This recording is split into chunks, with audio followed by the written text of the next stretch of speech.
Sehat Mas Bimo? Alhamdulillah.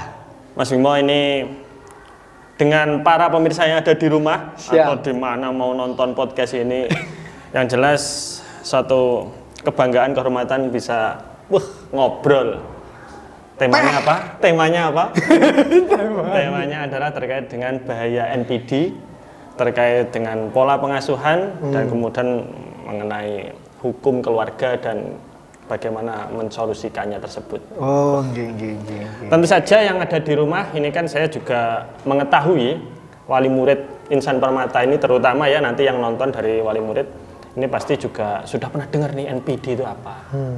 Tapi ini akan kita kulik lebih dalam. Siap. Karena kita juga akan mendatangkan Mas Bimo ini tokoh yang sudah menampung, mengkonsultasiin orang-orang korban NPD. Ngeri. Dan saya kenal orang. Siap. Ya, siap ya. Siap, Mas. Karena kita ini konsepnya adalah podcast, saya nggak mau seperti talk show, Mas. Iya, Kalau jangan. talk show itu kan kayak yang silakan materi gitu. Iya. Podcast ini saya bisa bertanya, saya bisa memotong omongan Anda. Iya, bisa kritik ya. Saya bisa nggak sepakat. Iya. Siapa tahu saya masuk ciri-ciri NPD. Loh, iya ini rada gawat. Saya juga deg-degan ini. Saya deg-degan juga ini. Iya. Karena kan harusnya ada isiannya begitu. Saya ngisi dulu saya NPD atau enggak. Baru kemudian kita podcast bareng. Siap, Mas. Iya. Cocok aku NPD, Mas. Nah, ini pertanyaan menarik. Jangan-jangan saya NPD, tapi itu yang menariknya. Orang kalau mengatakan jangan-jangan saya NPD berarti berempati. Itu sudah ciri pertama orang yang tidak NPD. Jadi sampean tenang. Ngeri. Itu rumus itu saya dapatkan dari chat GPT. Biar tidak kelihatan NPD. Begitu. Sebenarnya NPD itu apa dan ciri-ciri yang nampak itu apa? Ya. Karena kan sekarang Gen Z itu banyak yang kerja atasanku NPD.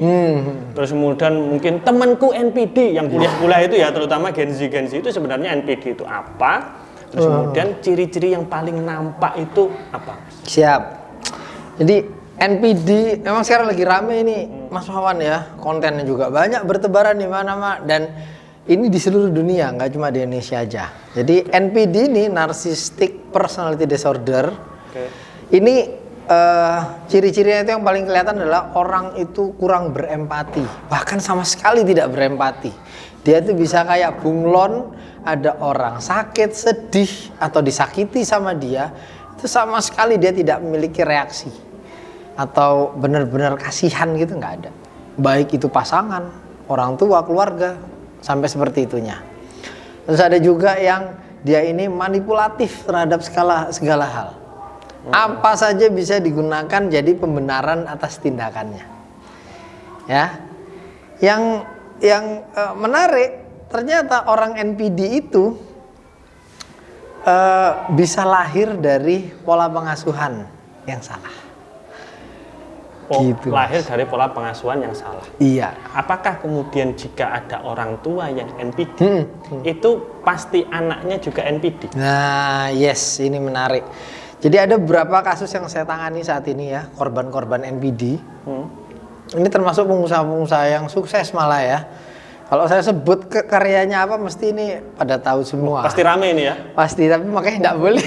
Jangan. Ojo, Rek. Maksud saya kalau rame ini kan bisa dimonetisasi. Jangan dong. Itu memonetisasi dari penderitaan orang lain namanya. Ya. Nggak bisa ya? Jangan dong. Uangnya masuk kopsang gitu. Nggak bisa. Biar lebih amanah, berkah dan berdaya. Nah, jadi gini, Mas Wan. Saya tuh ada klien ya, waktu datang ke saya itu curhat langsung begini. Pak Bimo, saya itu sudah punya notaris pribadi, life coach pribadi, sama psikolog pribadi. Sekarang saya perlu Pak Bimo jadi pengacara pribadi saya. Kenapa? Karena ibu saya itu NPD. Bapak saya yang sudah bercerai itu selalu wanti-wanti kamu hati-hati. Jadi ternyata ibunya ini itu ya pengidap NPD gitu ya, punya karakter manipulatif yang luar biasa. Makanya suaminya aja nggak bisa karena nggak tahan. Anaknya ini dikejar terus. Repotnya kalau yang namanya anak itu kan harus berbakti sama orang tua. Nggak mungkin bilang mantan orang tua itu kan nggak bisa. Ya, mantan pasangan bisa, mantan orang tua nggak. Jadi itu. Jadi nggak selalu ini menular atau menurun. Tapi ada juga anak yang NPD karena orang tuanya NPD. Ini juga ada case-nya yang saya tangani. Ya.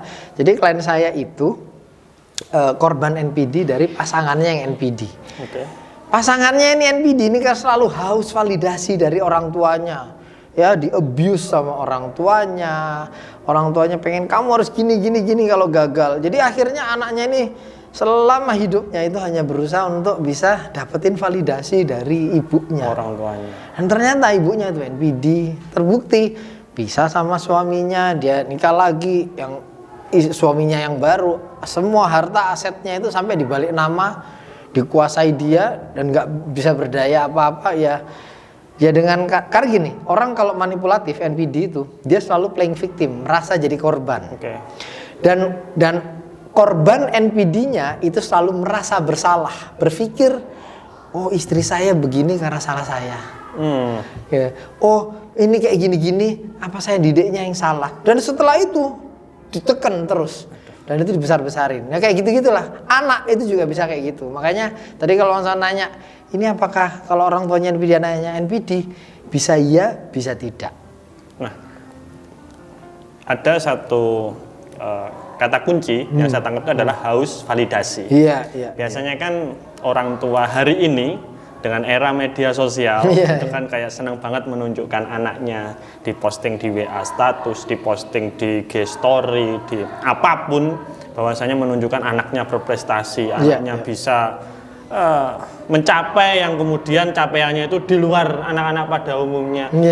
Ciri-ciri spesifik yang membedakan itu adalah bangga dengan capaian anaknya, dengan sampai kemudian masuk ke fase NPD selaku orang tua itu apa? Nah ini menarik. Jadi sebenarnya kan orang itu kalau bangga atas capaian anaknya itu bukan isu ya.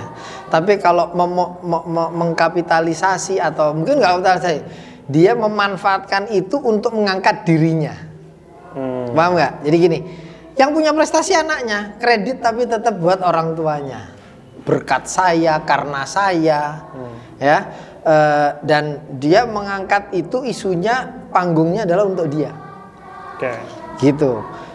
Beberapa kasus seperti covert NPD itu ya, orang selalu kelihatan bagus di luar, tapi kalau di rumah itu keluarga yang jadi korban. Karena apa? Dia di luar sudah capek pakai topeng, kelihatan bagus, menawan, simpatik gitu ya, baik hati. Bahkan dia bisa bersedekah hanya untuk bikin konten atau tujuannya supaya dia dapat pujian. Karena orang NPD itu kayak darah, pujian, sanjungan itu seperti darah buat dia. Kalau nggak ada itu, dia capek. Semangatnya dari pujian itu ya? Dia bisa memanfaatkan kelompoknya, ya. Dia cari kelompok yang kadang-kadang di bawahnya dia.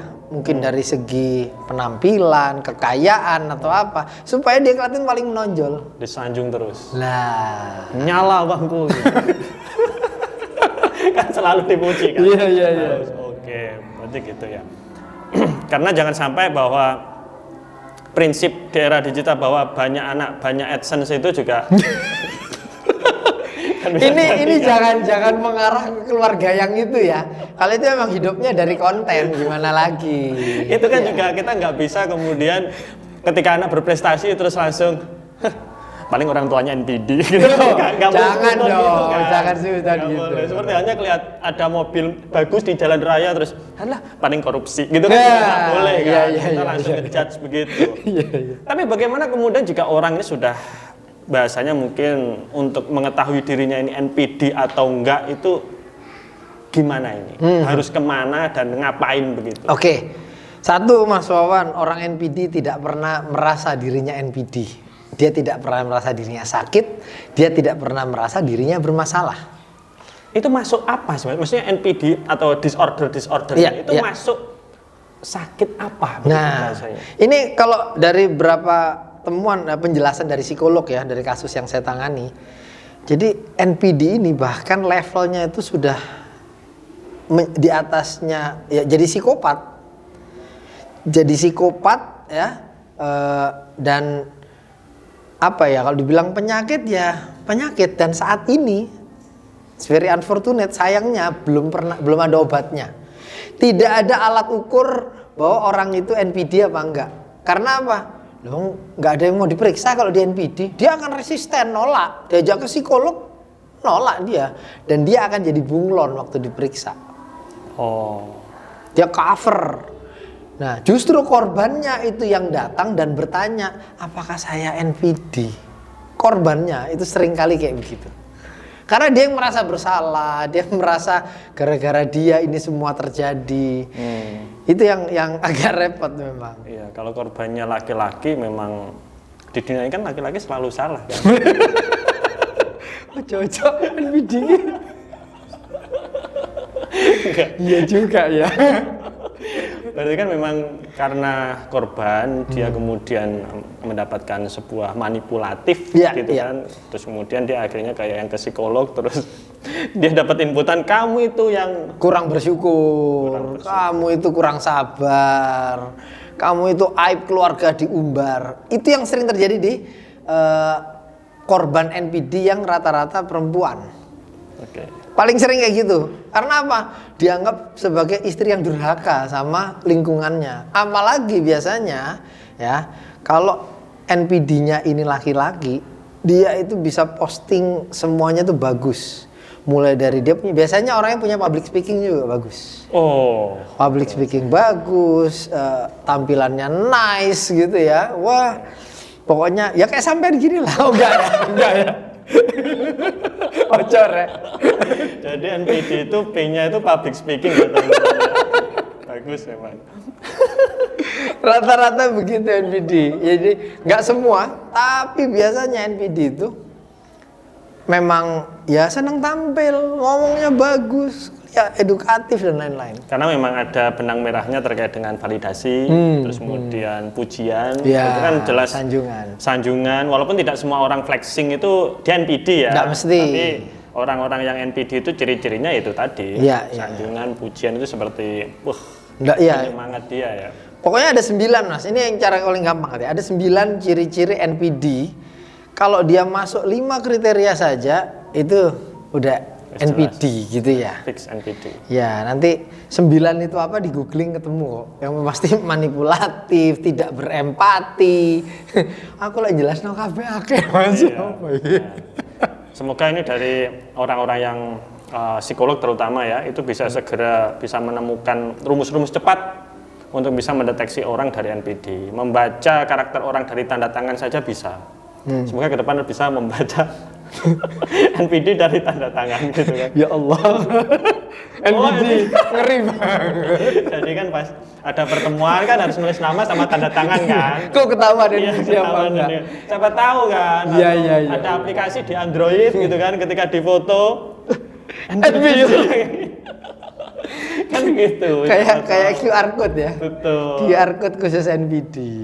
Siapa tahu kan, dunia semakin canggih. Dunia semakin canggih. Menarik, sudah mendeteksi terkait dengan ciri-ciri, terus kemudian di keluarga. Ada nggak Mas yang kemudian anaknya NPD, tapi orang tuanya itu enggak? Ada nggak yang kayak begitu? Karena kan memang yang dilakukan anak itu kan bisa jadi memang karena background hidup dengan orang tua bertahun-tahun gitu kan. Itu bisa terjadi nggak? Ada kasusnya kayak gitu juga ada. Jadi nggak selalu karena orang tuanya NPD. Tapi dia biasanya punya beban atau masalah di masa lalunya. Nah, jadi yang mungkin dulu itu dia susah atau broken home ya. Terus dia kurang kasih sayang gitu ya. Tapi ini nggak selalu isu fatherless ya. Sekarang kan lagi rame nih ya isu. Betul. Ternyata Indonesia ini fatherless gitu ya. Tapi karena punya masalah lalu yang tidak solve itu, yang akhirnya mengubah. Dia tiba-tiba terus ya tampil yang tadinya pendiam terus jadi enggak. Sebelumnya enggak kelihatan tanda-tanda diam apa. Tiba-tiba sekarang itu baru nampak muncul banget kelihatan NPD-nya itu setelah karena dia menikah, istrinya itu disekep, diisolasi, pergaulannya, bahkan hubungan ke orang tuanya dibatasi, ya, dipush secara psikis, ya, dimanipulasi, terus anaknya itu dijadikan alat. Ini ya saya lupa Pak cerita. Jadi anak itu sering dimanfaatkan oleh pelaku NPD itu untuk dua hal. Satu, untuk manipulasi masalah ekonomi. Ya, kalau nggak ini nanti nggak tak kasih uang atau apa, apalagi kalau misalnya istrinya itu nggak kerja gitu ya. Yang satu lagi, anak itu dijadikan flying monkey atau pendukung. Jadi dia jelek-jelekin pasangannya, jelekin istrinya, ngomong ke anaknya, sehingga ketika terus mau pisah atau apa, anaknya ini dukung si orang tuanya yang NPD untuk jatuhkan orang tuanya yang jadi korban, gitu. Jadi prosesnya nggak langsung kelihatan, tapi ketika dia dapat panggung atau dia ngeliat celah, disitulah dia tampil. Baru perilaku abuse-nya, manipulatifnya itu makin diperlihatkan sama dia. Apalagi kalau misalnya gini, waktu saya di anak itu kan masih satu rumah sama orang tua. Saat dia punya rumah sendiri bersama pasangannya, ada anaknya, itu panggungnya dia pakai semua di situ. Tapi kalau ngeliat kontennya, nggak percaya orang pasti kalau dia itu abusive, manipulatif, itu nggak kelihatan, nice banget, yang nanti kemudian sedekah, bantu orang, bantu gini, foto bareng, saya buka lapangan pekerjaan, wah, nice banget. Wow, sampai KDRT juga. KDRT, jadi dia kasar secara fisik iya, psikis iya, gitu ya. Tapi ada juga yang paling banyak, karena dia tahu KDRT itu potensi untuk pemidanaannya, ya ini karena kerangka regulasinya nih yang lemah. Jadi harusnya di undang-undang pemberantasan KDRT itu yang namanya kekerasan itu bentuknya fisik semua buktinya. Psikis itu alat buktinya sulit. Makanya harus ada bukti, harus ada rekaman. Ini dalam beberapa case yang saya tangani, korban-korban NPD itu harus lebih aktif menyiapkan alat bukti, mulai dari orang yang tahu, lihat, rekaman, tulisan, ya, sampai benar-benar harus nyiapin itu Mas, CCTV atau kamera tersembunyi, rekaman suara. Karena apa? Dia apalagi kalau covert NPD ya, di luar kelihatan baik, di rumah abusive, itu sulit buktikannya. Jadi harus sampai kayak gitu. Jadi verbalnya itu kayak nggak bisa dikontrol ya. Iya. Sudah diluapkan semuanya di rumah, karena di luar dia kelihatan baik-baiknya tok. Benar, benar. Oh ini satu lagi Mas, ada hal yang penting ini, yang akhirnya jadi pengaruh ke anak. Biasanya orang-orang NPD itu punya negative attitude 3 hal. Ya, yang pertama dia suka blaming, excuse, denial. Jadi sering nyalain orang lain. Kalau dia salah dia mencari alasan-alasan ya, yang nggak masuk akal gitu lah ya. Terus sama penyangkalan, banyak denial. Jadi kalau misalnya salah atau apa dia bilang enggak kok, saya udah gini. Oh enggak apa-apa. Nah, kebiasaan negatif attitude-nya ini menurun ke anak kalau dia terbiasa setiap melakukan kesalahan dia lempar ke hal ini. Ini kayak contoh dasar yang kelihatan nih. Misalnya kalau misalnya anak nabrak tembok, yang disalahin temboknya. Nakal Temboknya nakal. Loh itu kelihatannya sepele loh ya, tapi itu blaming. Benda mati disalahin, lo kan konyol. Hal-hal itu ya, negative attitude itu kan akhirnya kelihatan ketika karakter anak itu sudah mulai masuk remaja dan dewasa. Dan biasanya kalau karakter dari SMA ke atas usianya itu kan susah berubah. Nah, pola pengasuhan yang salah tadi itu negatif itu akan kebawa terus. Nggak selalu masalah NPD-nya sih Mas, tapi orang kalau apa-apa itu menyalahkan faktor di luar kendali itu kan masalah juga. Ya misalnya saya datang terlambat nih ke rapat penting, alasannya jalanan macet. Lah emang yang di situ nggak kena macet semua kena macet juga. Dia blaming. Ban bocor. Itu kan di luar kendali. Nah, kalau orang tua itu sudah membiasakan anak itu lebih punya ownership, punya kepemilikan terhadap apa yang dia lakukan, dia kerjakan, lebih punya tanggung jawab, responsibility dan accountability, ya, punya tanggung jawab atas apa yang dia lakukan. Kalau salah, ya ngaku salah, apa yang bisa dilakukan untuk memperbaiki. Nah, itu paling nggak bisa mengikis nih anak supaya tidak selalu haus validasi dan nggak nyala-nyalain hal di luar kendali. Itu Mas. Ya. Ternyata saya kira NPD itu hanya berdampak pada kerjaan. Ternyata juga di keluarga atau bahkan mungkin hubungan antar personal ya. Mungkin di circle atau di kelompok itu kan bisa jadi juga ada orang yang demikian. Yang ciri-ciri paling awal adalah yang bisa dideteksi adalah dia tidak punya empati. Tidak punya. Walaupun dia bisa menyembunyikan itu. Iya, benar, Maka sangat dari bisa. itu wali murid di Insan Permata ini untuk melatih empati. Nah, ini iklan bisa masuk ya di sini ya. Di sini ada titipan karena ya jadi harus disampaikan ya bahwasanya salah satunya adalah anak diajarkan untuk menabung. Nah, Di belajar Insan Permata berempati. ini ada namanya koperasi syariah. Masya Nah, itu Allah. bisa menabung dan bisa mendapatkan buku tabungan. Nah. Nah, apa hubungannya buku tabungan dengan empati? Loh.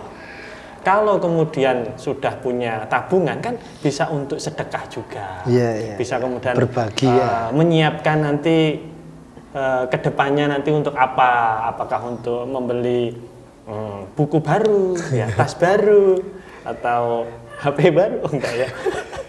Enggak, kalau yang ini jangan ya. Tapi intinya dari koperasi syariah ya ini bisa melatih jiwa empati bagi anak-anak untuk mengontrol tidak jajan terlalu banyak gitu kan. Dan salah satu produk dari koperasi syariah ini ada LAS, ada IP Peduli, juga kemudian ada IP Mart. Mas Bimo juga sedang menangani kasus-kasus para korban, mendampingi gitu kan. Kita doakan juga semoga Mas Bimo diberikan kekuatan, kelancaran, Amin. terutama dalam hal memikirkan iki solusinya piye gitu kan. Karena tadi Mas Bimo juga sudah menyampaikan kalau mungkin NPD dalam aspek bisnis itu mungkin bisa langsung di-cut. Iya, kita tahu strateginya ya. Penegasan gitu kan, tapi kan kalau di keluarga kan tidak semudah itu. Iya. Kita masuk ke part yang kedua yaitu pembahasan mengenai solusi.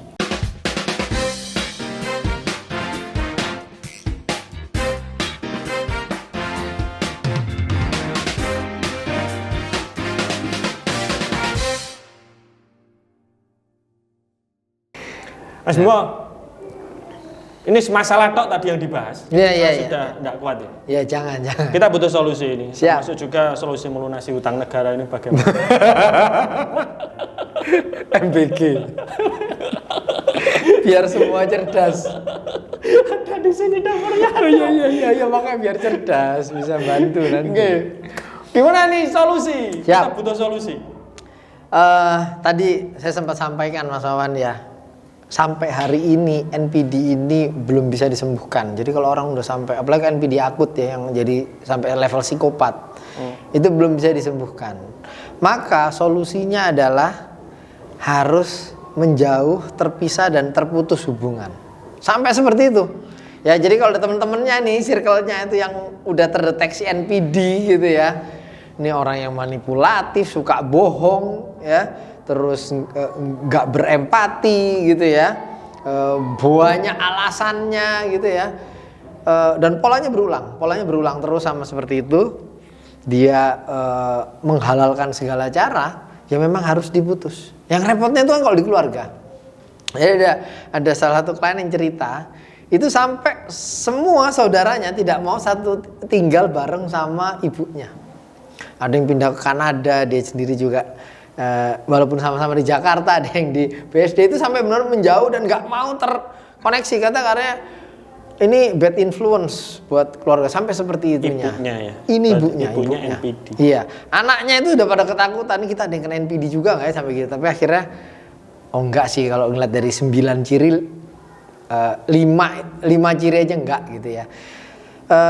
Nah kalau di keluarga gimana? Itu harus ada orang tua yang bisa tahu kalau pasangannya NPD. Selamatkan anaknya dulu, jangan dia yang misah ninggal atau tanpa. Karena apa? Anak ini bisa jadi dua tadi tuh, bisa kena NPD juga atau dia jadi flying monkey, jadi pendukung dari tindakan orang tuanya yang NPD.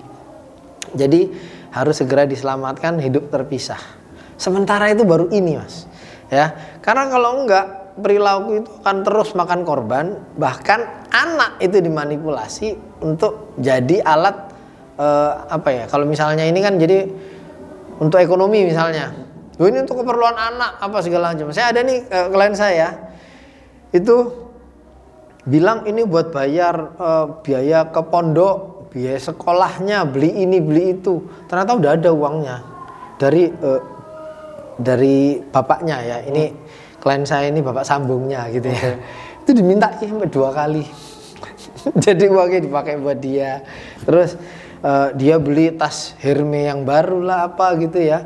Tapi anaknya ya cukup biasa aja hidupnya, makannya ya biasa atau apa gitu ya. Karena dia kan butuh popularitas dan lain-lain. Jadi kadang pola abusifnya itu malah mengorbankan anaknya sendiri. Ini anak darah dagingnya dia. Ada case lain, ibu kandungnya itu meninggalkan anak dan suaminya setelah dapat harta gono gini. Wes gak dirumat, gak diurus sama sekali anak-anaknya. Anaknya dua-duanya itu ABK. Ditinggalkan begitu saja karena dia pusing, gak bisa ngurusi. Sudah. Jadi sama sekali gak ada empati dan memang harus dipisahkan. Kalau enggak, ya anaknya yang akan jadi korban lebih jauh gitu Mas. Atau anaknya juga menjadi next NPD. Next NPD, benar. Nah, ini kan karena memang belum ada sesuatu hal yang fix ini, Mas. Ini NPD atau enggak, apalagi ya bisa jadi kan untuk mendeteksi itu kan harus misalkan ke psikolog. Kemudian juga ada ciri-ciri 9 itu tadi. Yang berhak menentukan itu kan ya kalau kita menilai dari pakar itu kan ya psikolog begitu ya. Iya. Nah, ada nggak form-form isian atau apa gitu? Wah. Jadi sebenarnya kalau dia tanya form isian tuh enggak ya Mas Man, tapi paling enggak dari 9 ciri NPD itu ya Mas ya. Itu paling enggak jadi pegangan nih. 9 ciri NPD. Karena dari 9 itu ini hal yang kita bisa deteksi sendiri. Contoh. Merasa diri penting secara berlebihan. Jadi semua itu nggak penting, yang penting aku tok. Marah-marahnya dia itu hanya karena dia merasa dia yang paling penting. 1. Kedua, butuh akan kekaguman yang konstan. Tadi itu mau jadi burung merak terus, semuanya harus ke dia. Karena kalau nggak ini ke darahnya dia ya. Terus merasa punya privilege atau hak istimewa terhadap hal-hal tertentu. Yang lainnya boleh ditilang tadi. Aku enggak.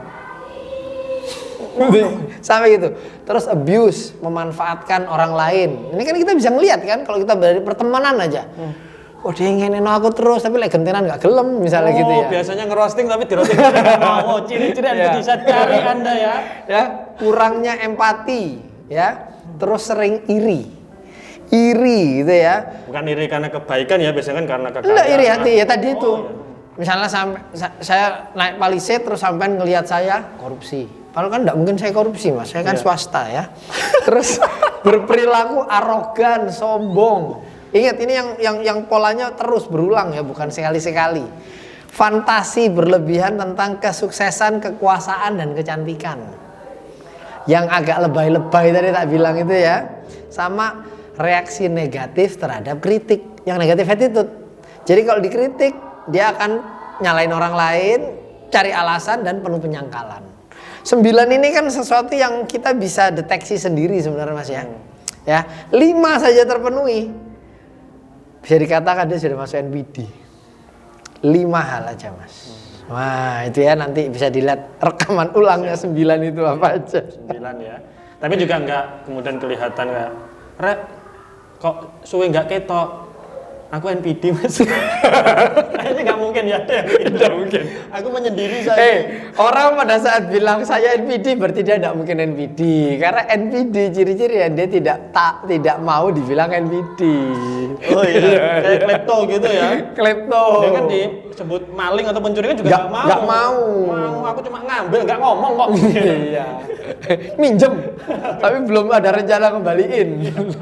Kalau mau ambil aja di kamar kan gitu. Sebenarnya kalau yang punya ngambil sendiri di kamar tanpa menuduh kan dia nggak masalah kan Mas? Enggak. Dia kan hanya hasrat ngambilnya itu kan. Kepuasannya ketika sebenarnya bisa beli, tapi enggak. Kepuasannya ketika bisa ngambil. Sama kayak yang orang ngambil tali itu loh Mas. Ya kan dia ngambil tali ditangkap polisi. Karena dia ngambil tali kambingnya ikut. Kambingnya ada kambingnya. Bener ya. Nggak apa-apa sih ngambil tali ya, tapi jangan sama kambing. Jangan sama kambing. Boleh ngambil kabel ya, tapi jangan sama listriknya. Ya. Iya. gitu ya. Jadi ada 9 ciri itu dan kemudian sudah bisa dideteksi, dan artinya bahwa harus berhati-hati. Ternyata kita ada penekanan-penekanan terkait dengan verbal ya, atau kemudian melakukan kekerasan verbal itu juga sudah masuk bisa tindak pidana berarti Mas. Psikis ya, tapi harus bisa dibuktikan. Harus ada pembuktian. Ya, di ruang publik. Ya. Kalau ruang privat enggak iso, Mas. Yang sering terjadi itu kan abusifnya kan di ruang publik. Nah, itu akhirnya ya sekarang lagi banyak kasus-kasus kayak gitulah, pencemaran nama baik apa segala macam. Ya, tapi kalau itu sebagai masukan ya nggak apa-apa. Misalnya ada yang berbisik, ambumu gak enak. Nah itu memang kita harus mandi ya. Bukan terus kemudian hal-hal seperti itu direkam terus dilaporkan ya. Kita juga harus bercermin ketika ada orang yang Iya. Ya. Jangan semuanya yang kita nggak seneng aku. Nah itu terus gitu, nggak harus. Ya siapa tahu itu masukan untuk kita. Iya. Seru sekali ini NPD, kayaknya nggak ada habisnya karena kan tiap yang ditangani Mas Bimo tentu saja beda-beda ya. Beda-beda kasusnya ya. Terkait dengan bisnis bisa langsung di-cut, kalau keluarga masih ada anak, masih ada orang tua, masih pasangan, itu berat sekali. Semoga kita dihindarkan dari NPD yang terkutuk. Ya kan? Iya. Semoga diberikan kesehatan. Amin. Dan jangan lupa zikir pagi petang ya, mungkin untuk membentengi diri bagus, kita. Bagus. Bismillahirrahmanirrahim. Ma'asmi syai'un fil ardi wa la bismillahirrahmanirrahim. Ya, ternyata bacaan kita sama. Jangan sama gitu. Sama-sama wali murid maksudnya. Sama-sama wali murid. Iya. Ada closing statement atau sepatah dua patah kata untuk para pemirsa di rumah di Parent Talk ini? Oh iya, Parent Talk. Ini akan rutin ya ini ya. Insyaallah. Semoga konsisten ya. Insyaallah konsisten. Kalau dari saya pun juga masih belajar terus ya. Anak saya juga masih kecil ini. Masih apa? Masih kecil ada saya. Enggak selalu kalau rambutnya cepat masih kecil enggak selalu. Oh, enggak ya wis. Ya, tapi kita harus biasakan jadi orang tua itu memang harus lebih bertanggung jawab katanya. Karena anak itu cerminan kita. Gimana kita ngasuhnya, ya itu cetakan kita. Makanya tadi saya sampaikan itu yang saya diajarkan, ya, berkali-kali ditekankan masalah self leadership. Kita nggak bisa mimpin orang lain sebelum mimpin diri sendiri. Oke.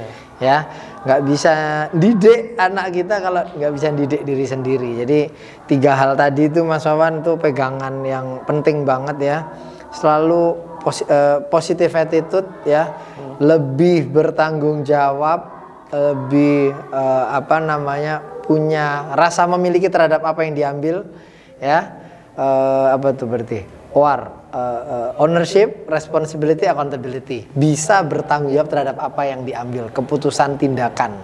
Ya, jadi kalau anaknya salah, yaitu refleksinya bukan anakku ngene enggak. Kita ngajarin apa atau bagaimana kita menghindari supaya anak kita enggak begitu. Ya. Ya ini supaya kita dijauhkan dari NPD yang terkutuk. Ya, amin. Alhamdulillah juga sekarang wali murid juga sudah banyak yang aware ya, kalau anaknya memang di sekolah misalkan salah, keliru, dihukum oleh gurunya, bukan terus kemudian orang tua melaporkan gurunya ke yang berwajib. Jangan. Kemudian tadi anak nabrak tembok, bukan temboknya yang dihancurin. Nanti kalau anak nabrak tembok, temboknya dihancurin, sekolah ini nggak punya tembok, ya kan pilar tok nanti. Kan banyak anak yang nabrak tembok di sini. Ya, artinya sebagai orang tua punya anak juga, kalau anaknya salah ya disuruh minta maaf. Ya, kemudian tenang, kamu benar. Wow. Orang tua aja yang gelut. Alhamdulillah bertemu dengan pakarnya. Ramaikan di kolom komentar punya pengalaman apa atau kemudian ada pertanyaan-pertanyaan, nanti akan langsung dijawab oleh Mas Bimo ya. Kemudian juga bisa menghubungi medsos beliau di sini. Mas, ini ada titipan pertanyaan. Ya. Apakah ada sanksi hukum untuk orang tua yang secara sadar menanamkan kepada anaknya kayak jiwa-jiwa narsistik yang arahnya itu justru ke arah yang dia menjadi kurang berempati atau tidak berempati? Anaknya jadi nggak berempati gitu ya? Oke. Ya, jadi orang tua ini akan menabur apa yang dia tanam akhirnya kan ya. Jadi kalau anaknya loh ya menuai yang dia tanam toh. Ulang ya. Jadi orang tua ini akan menuai apa yang dia tanam. Pada saat dia menanamkan nilai-nilai itu dan akhirnya anaknya menderita NPD, itu kan dia yang akan merasakan. Orang tua ini yang akan bisa jadi anaknya tidak peduli dia, ya, anaknya tidak berempati, ya bisa jadi anaknya juga nggak mau kembali ngurusi orang tua dan lain-lain. Tapi jadi kalau ditanya ini sebenarnya lebih kepada sanksi moral, sanksi sosialnya ya. Kalau sanksi hukumnya tidak selama tidak ada norma yang dilanggar. Maksudnya norma gini, kan misalnya nih ada pelaku NPD, anaknya itu melakukan manipulasi ke orang tua, entah asetnya diambil, di sertifikat dibalik nama, dipalsukan, ya tanda tangan dan lain-lain, itu kan ada normanya, norma hukum pidananya. Tapi kalau karena apa yang dia tanamkan anaknya berubah jadi NPD gitu ya, ya itu sanksi sosialnya sih yang lebih akan dirasakan nantinya, Mas. Seperti halnya kasus dua orang anak yang menyerahkan orang tuanya ke panti jompo. Iya. Itu kan dalam sanksi hukum nggak ada. Nggak ada. Karena memang sama-sama ridho ya biasanya, bahasanya begitu. Cuma kan karena ada sanksi sosial, akhirnya si dua anak itu entah sadar atau terpaksa menjemput kembali orang tuanya. Iya. Tapi itu kan serah terima orang tua. Nah kalau NPD ini kan nggak ada serah terima NPD. Itu bisa orang tuanya ditinggal gitu aja, wes nggak peduli, lepas. Kalau sudah tertanam, ini nyabutnya sudah kesulitan. Ya. Wow, seru sekali. Kalau nanti masih banyak yang perlu diulik, bisa ramaikan di kolom komentar. Nanti kita bisa Parents Talk membahas NPD di episode selanjutnya.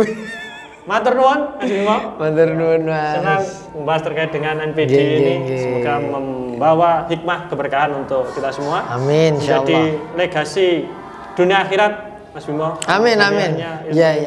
Yang ngapunten kalau ada yang kurang pas atau kurang berkenan.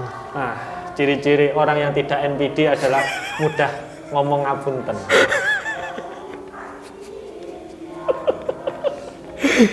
Matur nuwun untuk seluruh pemirsa.